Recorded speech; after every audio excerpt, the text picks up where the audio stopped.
7,000 கோடி ஏஎம் வச்சிருக்கக்கூடிய ஃபண்டை பத்தி தான் இன்னைக்கு நம்ம வந்து மியூச்சுவல் ஃபண்ட் செக்மெண்ட்ல பார்க்க போறோங்க. ஸோ டே பை டே வந்து ஒவ்வொரு மியூச்சுவல் ஃபண்டை பத்தி பார்த்துட்டு இருக்கோம். அப்படி எடுத்துட்டு வந்துட்டு இருக்கக்கூடிய ஃபண்டு தான் ஐசிஐசிஐயோடைய large cap fund. So large cap செக்மெண்ட்ல one of the top AM highest AM வச்சிருக்கக்கூடிய ஃபண்டுன்னு கூட இதை நம்ம சொல்லலாங்க.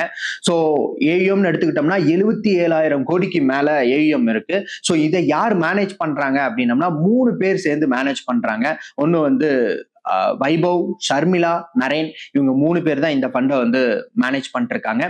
அட் சேம் டைம் இதனுடைய என்ஏவி பிரைஸ் எடுத்துக்கிட்டோம்னா 102 மேல இன்னைக்கு தேதிக்கு ட்ரேட் ஆயிட்டு இருக்கு. இந்த வேல்யூ எவ்ரிடே மாறிக்கிட்டே இருக்குங்க.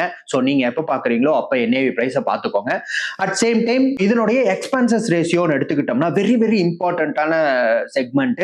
ஸோ நீங்க ரெகுலர்ல பண்ணியிருந்தீங்கன்னா 1.4% நீங்க வந்து எக்ஸ்பென்சஸ் ரேஷியோ கொடுத்துருப்பீங்க. இதுவே டைரக்ட்ல பண்ணியிருந்தீங்க அப்படின்னா 0.85% தான் நீங்க எக்ஸ்பென்சஸ் ரேஷியோவே கொடுத்துருப்பீங்க. நீங்க எதுல இன்வெஸ்ட்மெண்ட் பண்ணிருக்கீங்கிறத கிராஸ் வெரிஃபிகேஷன் பண்ணிக்கோங்க. அப்பதான் உங்களுடைய எக்ஸ்பென்சஸ் ரேஷியோ நீங்க தெரிஞ்சுக்க முடியும். நமக்கு இத சின்ஸ் இன்செப்ஷன்ல இருந்து இவங்க எவ்வளவு ரிட்டர்ன்ஸ் கொடுத்துட்டு இருக்காங்கன்னு எடுத்துக்கிட்டோம்னா 13%ல இருந்து ஆல்மோஸ்ட் 18% வரைக்குமே இன்வெஸ்டர்ஸ் வந்து ரிட்டர்ன்ஸ் எடுத்திருக்காங்க. சிஏஜிஆர் அப்ராக்சிமேட்டா நான் சொல்றேன். ஸோ இது வந்து வெரி ஓல்டஸ்ட் ஃபண்டுங்க. ரொம்ப வருஷமா மார்க்கெட்ல இருக்கக்கூடிய ஒரு ஃபண்டு தான். லார்ஜ் கேப் செக்மெண்ட்ல நம்ம நிறைய மார்க்கெட் கிராஷை பார்த்துருக்கு. ஈவன் எத்தனையோ மார்க்கெட் கிராஷை பார்த்தாலும் இன்னைக்கு தேதி வரைக்கும் யாரும் பெருசா இதுல வந்து இப்போ வரைக்கும் டிராவல் ஆயிட்டு இருக்கவங்க, ரொம்ப வருஷமா 10 வருஷத்துக்கு மேல டிராவல் ஆயிட்டு இருக்கவங்க யாரும் நெகட்டிவ் ரிட்டர்ன்ஸ்ல போக கிடையாது. சேம் டைம் லார்ஜ் கேப் செக்மெண்ட்டுங்கிறதுனால இதனுடைய இன்வெஸ்ட்மெண்ட்ஸ் போர்ட்ஃபோலியோவும் எடுத்துக்கிட்டோம்னா லார்ஜ் கேப் மார்க்கெட் கேபிட்டலைசேஷன் இருக்கக்கூடிய ஸ்டாக்ஸ்ல மட்டும்தான் இன்வெஸ்ட்மெண்ட் பண்ணுவாங்க.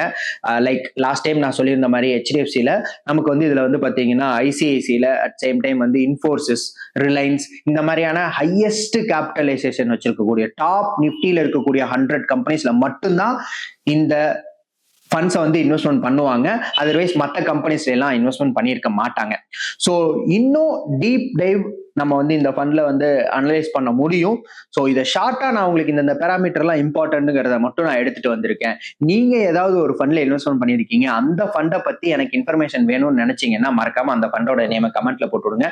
நான் உங்களுக்கு அந்த ஃபண்டை பத்தி ஒரு ஷார்ட் வீடியோட நெக்ஸ்ட் வீடியோல மீட் பண்றேன். அண்டில் தென் பாய்.